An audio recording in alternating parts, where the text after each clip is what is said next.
absen dulu ya. Ibu lupa di awal tadi, absen terlebih dahulu. Nanti yang ibu sebut namanya bisa acungkan tangan ya, atau bilang hadir. Ada nih, Ayu. Kalian udah ada yang pernah berkunjung ke museum Perkosim? Pernah? Ah, Ika, Mbak Ika di sana ngeliat apa aja? Ya, di sana lihat apa aja? Ada kawat-kawat dinosaurus, terus kayak museum-museum purba gitu. Nah, di sana tuh apa tadi tengkorak, tulang-tulang tengkorak dinosaurus, terus apa lagi?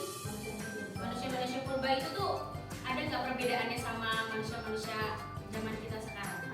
Apa itu perbedaan? Postur tubuhnya beda, terus apa lagi? Rahang gigi juga berbeda. Itu tadi berkaitan dengan evolusi yang akan kita bahas pada hari ini. Tujuan pembelajarannya, jadi apa sih tujuan pembelajaran kalian itu mempelajari evolusi ini? Tujuannya adalah biar kalian itu paham terkait apa sih evolusi itu, apalagi evolusi ini kan juga berkaitan erat dengan kita gitu sehari-hari gitu kan. Terus juga kalian itu bisa nantinya menjelaskan dan juga membandingkan dari ketiga teori evolusi menurut beberapa ahli tadi, seperti dari Jean Lamarck, Darwin dan juga Weismann. Terus manfaatnya apa sih kita belajar evolusi ini? Manfaatnya itu kita tuh jadi tahu gimana sih kehidupan itu berkembang di bumi dan juga bagaimana tiap spesies ini tuh saling berhubungan. Terus juga manfaatnya yang lain itu kita jadi memperoleh informasi tentang bagaimana pewarisan organisme modern dari organisme purba pada zaman dahulu. Nah, hari ini kita akan belajar mengenai evolusi. Tulisannya kelihatan sampai ke belakang? Ini untuk pembahasannya hari ini kita ada membahas terkait pengertian mengikuti definisi dari evolusi. Kemudian juga ada kita nanti bahas terkait asal usul kehidupannya, teori asal usul kehidupan menurut beberapa para ahli. Kemudian nanti di akhir kita ada juga menyinggung sedikit terkait teori evolusi menurut dari beberapa ahli. Nah, pembahasan yang pertama di sini kita membahas terkait pengertian. Pengertian evolusi. Evolusi itu apa sih? Evolusi itu adalah perubahan genotip pada satu populasi yang berlangsung secara perlahan-lahan dan dalam waktu yang sangat lama. Kehidupan yang ada di bumi saat ini itu merupakan kelanjutan yang berkesinambungan dari makhluk hidup pertama itu. Jadi seperti tadi dibahas sama Mbak Ika, banyak perubahan yang terjadi antara zaman purba dahulu sama manusia sekarang. Yang tadi dijelaskan sama Mbak Ika tuh rahangnya berbeda dari manusia dulu sama manusia yang sekarang. Juga tadi dibahas mengenai ada yang ada bungkuk, tapi pas kita sekarang ini lurus. Nah, itu perbedaannya. Perlahan-lahan perubahan genotip pada satu populasi yang berlangsung secara perlahan-lahan. Nah, evolusi biologi ini menyatakan bahwa makhluk hidup ini pertama merupakan hasil evolusi molekul anorganik.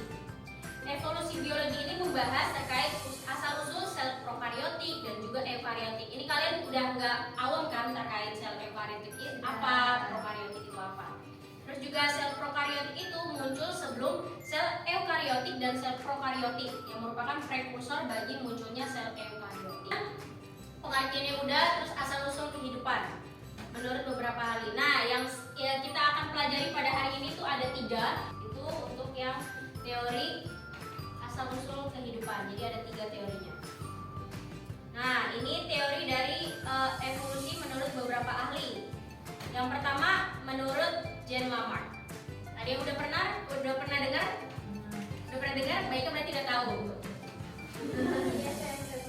Udah pernah kan? Di SMP juga belajar. Nah, Mbak Ayu tahu nggak sekilasnya apa? Mungkin bisa dijelaskan poin-poinnya aja untuk teori Jean Lamarck ini. Awalnya jerapah itu pendek, tapi karena makanannya itu tersedia jadi tinggi sehingga jerapah itu mengalami evolusi perubahan sehingga badannya jadi panjang.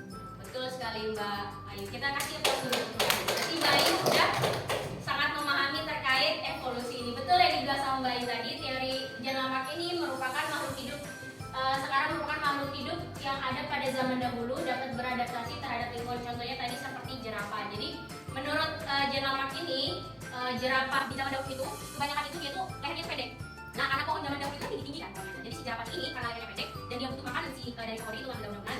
Jadi dia harus effort yang gila gitu loh. Jadi udah ke atas gitu. Nah, semakin lama karena begitu terus akhirnya organnya tersebut itu tuh lama-lama memanjang, lehernya itu memanjang, akhirnya membentuk leher yang sempurna seperti jerapah pada sekarang ini gitu. Akhirnya dari yang jerapah lehernya pendek itu menjadi panjang dan akhirnya apa menurunkan gennya itu ke jerapah-jerapah yang sampai sekarang. Makanya jerapah sekarang itu lehernya pada panjang-panjang. Itu menurut dari teori Jean Lamarck.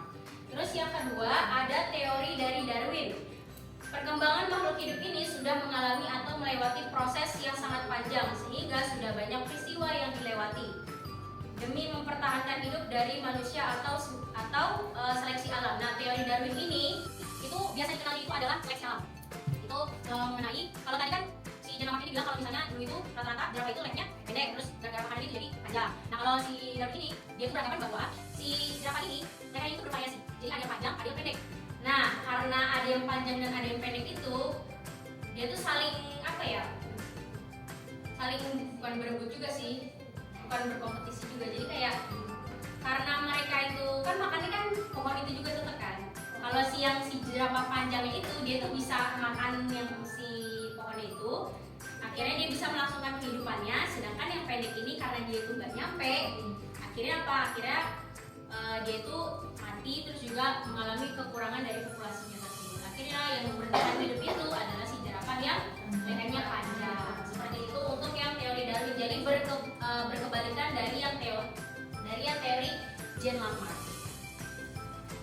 Terus yang ketiga ini ada teori Weismann. Nah, teori Weismann ini dia itu menyebutkan bahwa ini tuh menyangkut terkait pewarisan sifat gen melalui sel-sel kelamin atau evolusi berkaitan dengan gejala seleksi alam terhadap faktor-faktor genetiknya. Nah, ini beliau ini melakukan eksperimen pada tikus. Jadi tikusnya itu dipotong buntutnya untuk mengetahui apakah si tikusnya ini nanti akan menentukan terkait karakteristiknya itu. Nah, tapi setelah dilakukan eksperimen itu ternyata tikus yang dipotong itu nggak berpengaruh gitu loh. Jadi dia itu nggak, intinya si teori Weismann ini dia tuh setuju sama teorinya si Darwin yang bilang kalau misalnya ini adalah tugas untuk pembagiannya akan ibu bagi menjadi 3 kelompok. Jadi tugasnya itu ngapain? Tugasnya itu untuk yang kelompok BK nanti hanya mencari informasi mengenai teori yang depan ini nomor 1. Nah, kelompok tengah mencari informasi mengenai yang nomor 2. Kelompok 3 mencari informasi yang yang nomor 3. Nanti udah dapat infonya, kalian bisa kumpul sama kelompoknya untuk nanti sharing sama kelompok lain. Jadi nanti ada yang satu tinggal di kelompoknya misalnya untuk berbagi sharing, kemudian yang anggota lainnya mencari informasi ke kelompok yang lain. Seperti itu bisa dipahami? Oke, selamat mengerjakan tugas. Untuk mengerjakannya 5 menit cukup ya.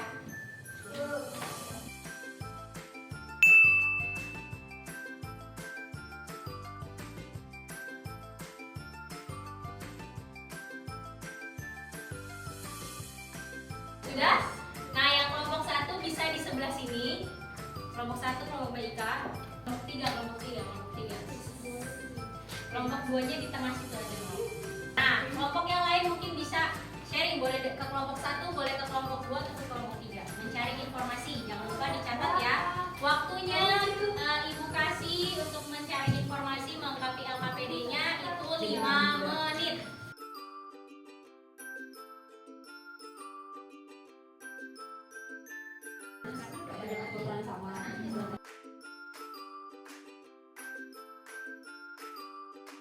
Udah, mungkin bisa kembali ke kamarnya lagi sembari melengkapi LKPD-nya. Langkah kelompok baita bisa mempresentasikan terkait diskusi yang sudah didapatkan dari beberapa kelompok tadi.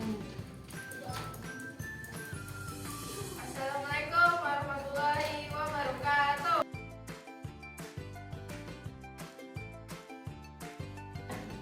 Sekian dari diskusi kelompok yang telah kami dapatkan. Assalamualaikum warahmatullahi wabarakatuh. Waalaikumsalam warahmatullahi wabarakatuh. Terima kasih kepada kelompok baika yang sudah mempresentasikan hasil diskusinya. Betul sekali tadi terkait ketiga teori tersebut. Berarti kalian sudah tahu ya apa saja dari maksud dari teori Jean Lamarck, terus juga teori Darwin dan juga teori Weismann, dan juga sudah bisa membandingkan dari ketiga teori tersebut ya. ya bedanya apa aja. Saja untuk pembelajaran kita pada pagi menjelang siang hari ini, Ibu cukup